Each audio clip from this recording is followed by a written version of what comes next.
Hello, I'm here to present the structure and function of the human digestive system. We're talking about the dietary requirement for a good human nutrition. My presentation will take approximately 20 minutes. Not expecting a fire drill, and any questions can be asked during or after. My objectives are to describe the anatomical structure of the human alimentary canal, to explain the function of each part, to describe the histology of the whole system, in particular the duodenum, ileum, and stomach, to explain the 7 requirements, to describe the effects of imbalanced dietary, including deficiency, disease, and symptoms, and also to describe the current recommendation that are believed to promote good health.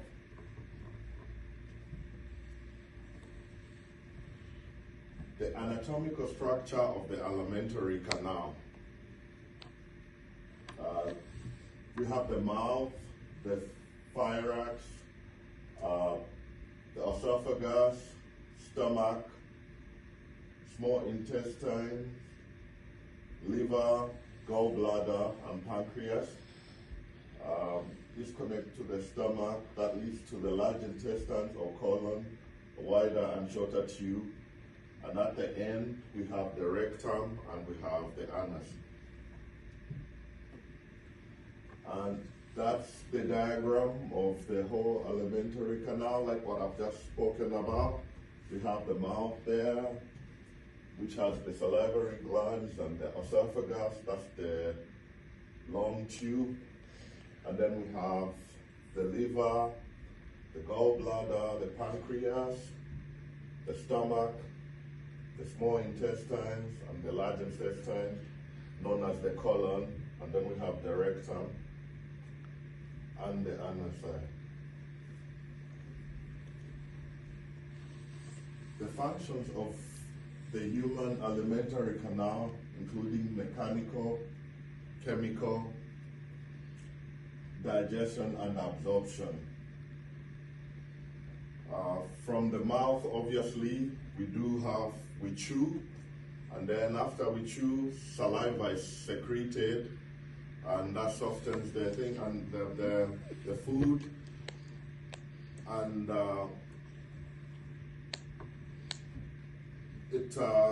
some enzymes are put to help break down. After that, we go to the esophagus, when the food has been created into a bolus form, and it will be taken down through mechanically by the esophagus contracting at the top and opening down at the bottom.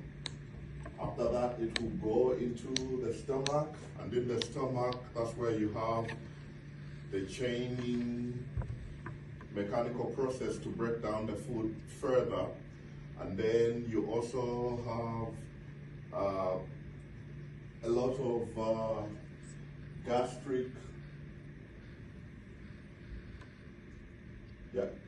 juices secreted, and the food will be broken down further mechanically and chemically at the same time.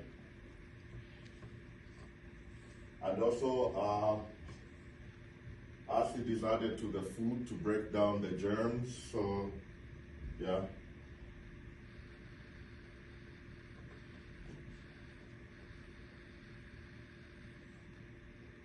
After the stomach,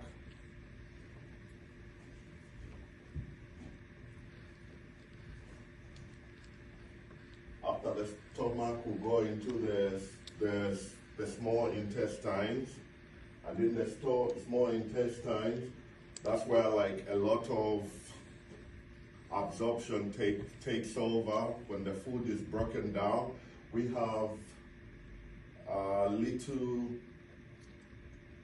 we'll have villi and microvilli, which are little pointed structures that increase the surface area to help with the absorption. So in the small intestine, that's where a lot of absorption of nutrients takes place. From the small intestines, it will be, the food goes down to the colon.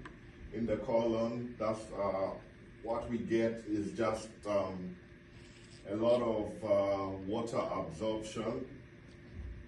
At this time around, our food has been broken down and all the nutrients have been taken in the small intestines, and now there is just water being absorbed in the colon. And after the colon, it goes on to the rectum. That's where the food is just stored in the rectum before it's no longer food this time, before it's defecated through the anus as feces.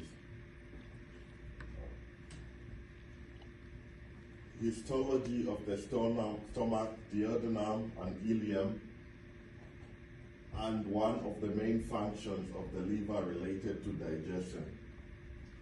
The stomach has mucosa. These are simple columnar epithelium forming gastric pits and glands.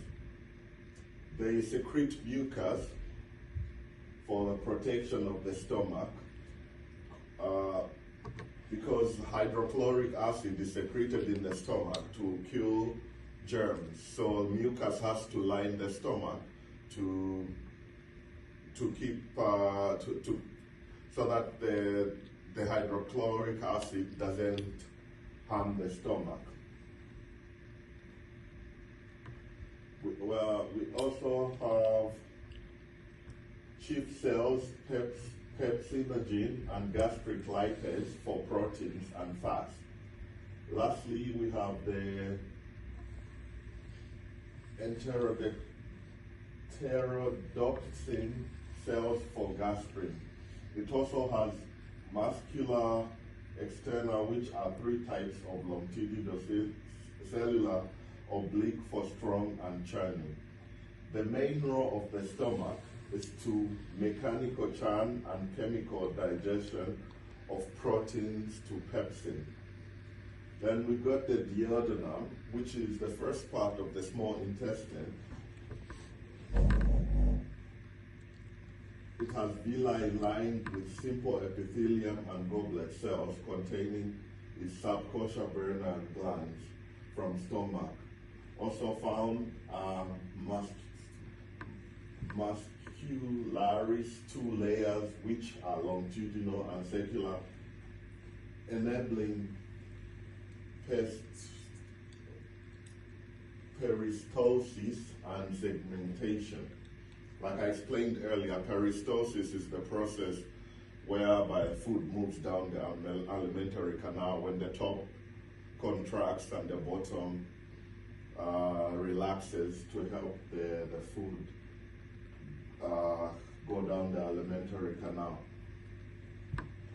The main role of the duodenum is to neutralize chyme and mix it with bile and pancreatic enzymes to start key chemical digestion. After the duodenum, we'll have the ileum. The ileum has mucosa with long villi and microvilli. This enhances the surface area for absorption. It also has pear patches and nodules to provide immune defense against gut pathogens. The main role of the ileum is absorption of nutrients, glucose, amino acids, fatty acids, vitamins, bile salts, etc.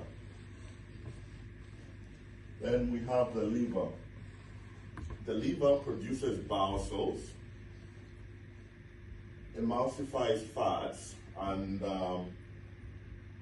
increase the surface area of lipase action. It also provides metabolism and support by storing glycogen, regulates blood glucose and converts amino acids to urea to detox the body from drugs, alcohol, and toxins.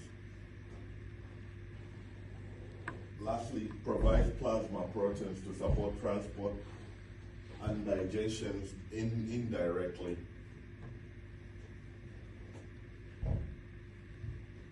The 7 requirements of a balanced diet. The body needs water, proteins, carbohydrates, minerals, fats, fiber, and vitamins for it to function properly. Water mostly used to carry all the nutrients. It's basically transport for all the nutrients and to control body temperatures in terms of sweating and cooling down the system. Then we have proteins. These are enzymes and hormones. They also help with the growth of the human body and the healing of the human body. And then we have carbohydrates. These are mostly responsible for energy and functions of everyday actions like body movements and everything like that. And we have minerals, aiding the structure of tough bones, teeth, and keeping nerve function, muscle contraction, and fluid balance. And then we have fats. The fats also help deliver energy and help in the absorption of fat-soluble vitamins.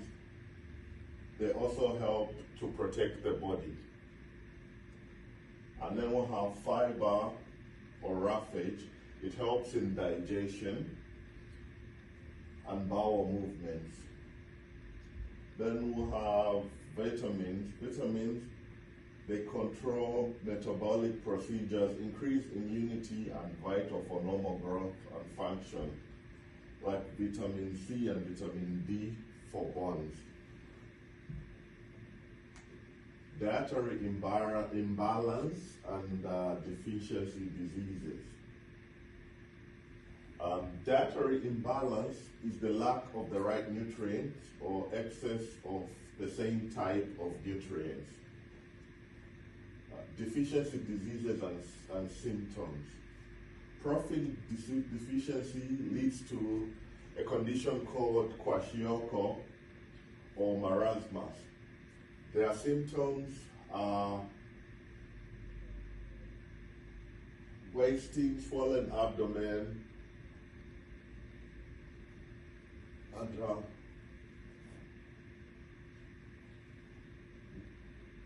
lack of growth, weak immunity system, and thin and fragile area.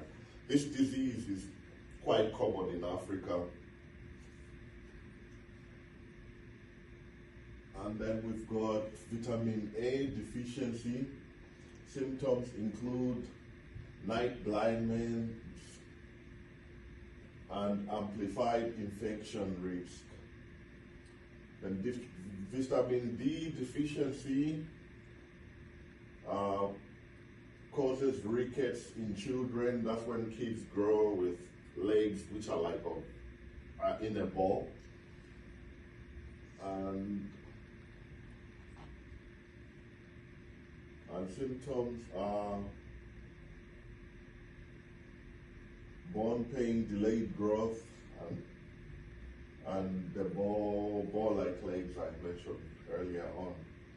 Vitamin C deficiency can result in scurvy and symptoms like bleeding gums, poor wound healing, swollen joints, and weakness in bruising easily. Vitamin B1 deficiency leads to beriberi symptoms and nerve damage, muscle weakness, and heart problems. Iron and vitamin B12 deficiency causes anemia. Symptoms are tiredness, pale skin, and dizziness. Iodine deficiency results in goiter. That's when you get a growth on your neck. and also fatigue, growth delays, and stuff of that nature. And then we'll have calcium deficiency, leads to weak bones, teeth, muscle cramps. And then excess consumption of nutrients can cause obesity, diabetes, hypertension, or cardiovascular diseases. Current health recommendations: balanced diet, consume a selection of food from all groups with increased fruit and vegetables, wild grains, legumes, and nuts, with whole grains, legumes, and nuts. Limit saturated fat, sugar, salt, and processed foods. Sustain a healthy weight by monitoring your BMI. BMI is the body mass index. That's the ratio of your height to your weight. Obviously, regular physical exercises will help. Avoid harmful substances like smoking, drinking, drugs.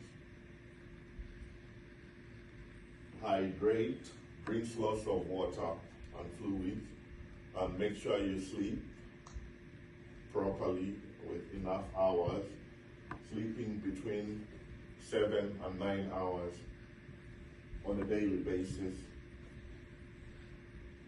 Regular health checks, always see the doctor so they can check your blood pressure and your vital signs, cholesterol, make sure diabetes is not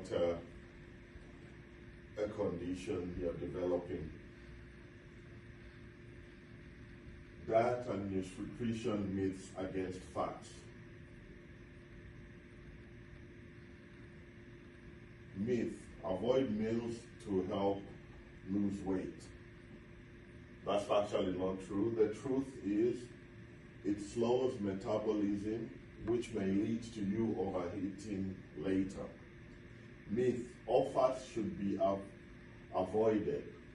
That's not true. The fact: fats from olive oil, nuts, oily fish are actually good for you. Myth: high protein diet builds muscle. Fact: high protein diets without structured exercise will not help build muscles. In conclusion, alimentary canal and diet. Alimentary canal digests food and absorbs nutrients, eliminating waste. Key functions are stomach for protein digestion, duodenum for enzymes, and the ileum for nutrient absorption, and the liver for bile and regulation. Balanced diet prevents deficiency diseases and lifestyle diseases. Health tips are to eat different types of food and live an active lifestyle to help stay healthy while avoiding smoking, drugs, and alcohol.